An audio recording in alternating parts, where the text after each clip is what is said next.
Hai guys, balik lagi bareng gue Calvin Kurniawan. Thank you banget buat Asus karena kemarin gue baru aja diundang Asus buat nyobain dua produk laptop baru mereka, yaitu Asus ProArt StudioBook Pro X dan Asus ROG Zephyrus Duo 15. Tapi di video ini gue bakal fokus di satu laptop dulu ya, yaitu ProArt StudioBook Pro X. ProArt ini tuh sebenarnya sub branding Asus yang emang didesain khusus untuk para profesional dan content creator. Contohnya tuh kayak data analisis buat filmmaker, fotografer, yang animasi, 3D, simulasi AI, arsitek. Pokoknya yang menggunakan aplikasi-aplikasi yang nggak biasa kita pakai. Walaupun misalnya laptop ProArt ini sama-sama kuat sama laptop gaming kayak ROG, tapi itu beda tujuan. Kalau ROG kan emang lebih untuk gaming ya. Kalau ProArt ini tuh lebih ditujukan untuk profesional ya, buat kerja banget lah pokoknya. Nah, pas kemarin gue dikasih kesempatan nyoba tuh gue emang berasa kalau laptop ini tuh beda sama laptop-laptop lain. Karena emang laptop ini tuh emang punya tujuan khusus, yaitu untuk kalangan profesional dan content creator.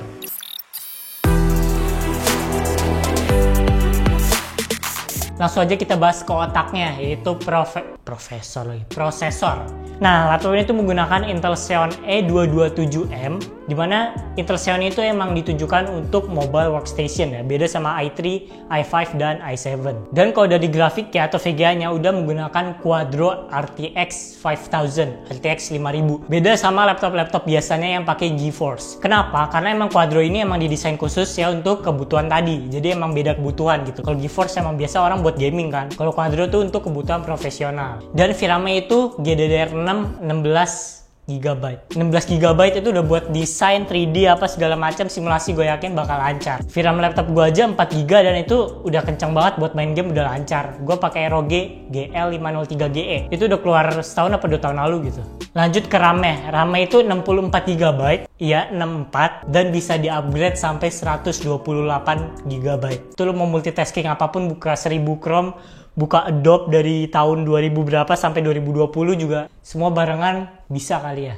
Oh iya, RAM laptopnya juga beda ya, karena RAM-nya udah menggunakan ECC. Dimana ECC ini tuh fitur yang biasanya ada di komputer server. Jadi gunanya itu untuk meminimalisir data error. Lanjut ke storage-nya. Laptop ini tuh menggunakan SSD M.2 NVMe, dimana besarnya tuh 1 TB. Udah gede banget buat SSD ya. SSD tuh jauh lebih mahal dari hard disk dan jauh lebih cepat. Dan menurut gue storage SSD itu penting banget, karena tiap kita mau akses data, kalau storage-nya lemot, kita akses datanya juga lama. Kalau pakai SSD lancar. Mau boot Windows, mau buka aplikasi, mau apa, semua lancar. Speakernya juga udah didukung oleh Harman Kardon, jadi ya kalian gak usah raguin lagi kalau sambil kerja, sambil mau denger musik juga bisa. Gue juga ada hasil benchmarknya nih buat ngetes CPU, render, video encoding, grafik, memori, storage, dan battery performance-nya.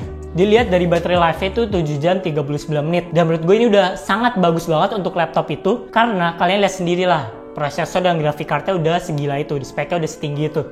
Jadi pasti butuh energi yang banyak juga.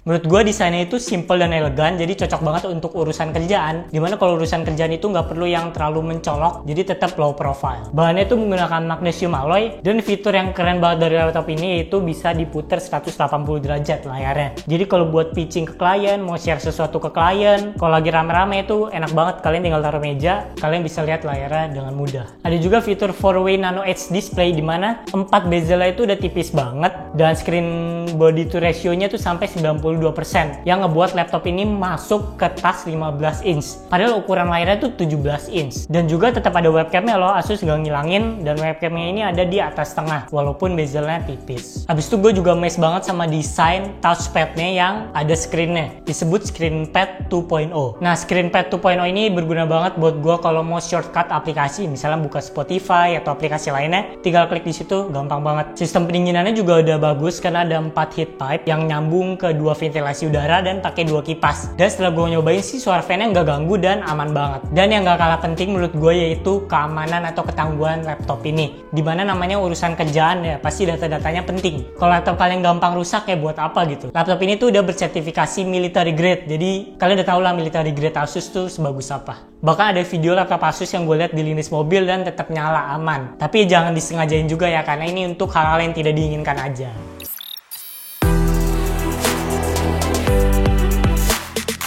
Buat stabilitas dari laptop ini kalian gak usah ragu lagi, karena Asus tuh udah sengaja buat riset khusus untuk laptop ini, dimana sudah bersertifikasi ISV. ISV itu apa? Yaitu Independent Software Vendor, dimana Asus itu bekerja sama dengan pembuat-pembuat aplikasi seperti Adobe dan Autodesk. Jadi aplikasi-aplikasi tersebut pasti udah optimal banget buat laptop ini, karena Asus tuh langsung kerjasama sama pembuat aplikasinya. Mungkin bagi kalian yang sering pakai Adobe dan Autodesk dan crash mulu, mungkin laptop ini cocok banget buat kalian karena emang udah optimal aplikasinya. Oh iya, Windows 10 yang ada di laptop ini juga udah beda sama Windows 10 biasa karena menggunakan Windows 10 Pro for Workstation, dimana Windows 10 ini emang dirancang khusus untuk kebutuhan profesional.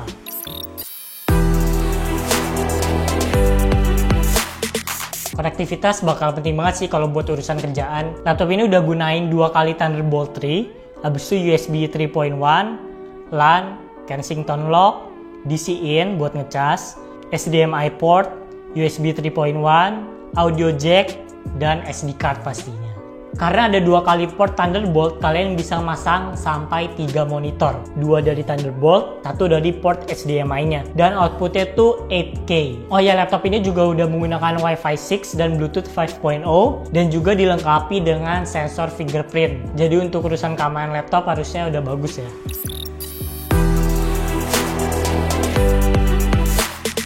Untuk layarnya udah presisi banget karena color gamutnya itu luas dan tinggi banget. Oh ya, layarnya itu 17 inch IPS dan screen body to rasionya itu 16:10.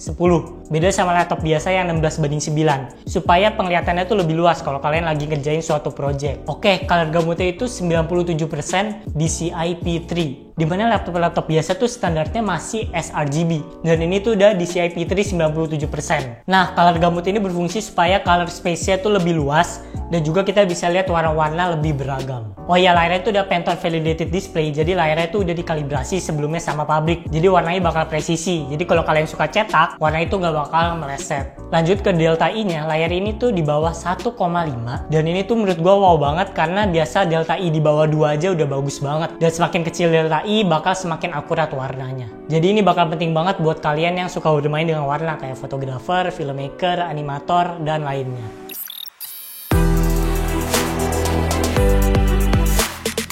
Menurut gue sih ProArt ini udah tepat banget buat kalian yang emang butuh laptop untuk kebutuhan profesional atau content creator. Karena teknologinya dan fiturnya itu udah paling canggih, estetikanya juga diperhatiin, keamanannya juga udah military grade, dan ini tuh laptop yang portable yang bisa kalian bawa kemana-mana. Beratnya tuh 2,5 kg untuk spek yang segila ini. Dan Asus gak tanggung-tanggung, Asus ngasih 3 tahun garansi. Dan brand yang berani ngasih garansi lama itu berarti brand yang yakin kalau produk yang mereka buat itu bagus dan bakal awet. Sebelumnya gue mau berterima kasih banget buat Asus karena udah diberi kesempatan untuk nyobain produk-produk mereka. Semoga nextnya gue bisa berkolaborasi lagi dengan Asus dan bisa bawa produknya pulang supaya reviewnya lebih enak. Oke, segitu dulu video tentang ProArt StudioBook Pro X dari Asus. Jangan lupa untuk follow Instagram gue di @calvinkurniawan07. Like kalau kalian suka sama video ini, komen buat ide, saran, atau kritik apapun, dan juga subscribe atau berlangganan supaya nggak ketinggalan video-video dari gue.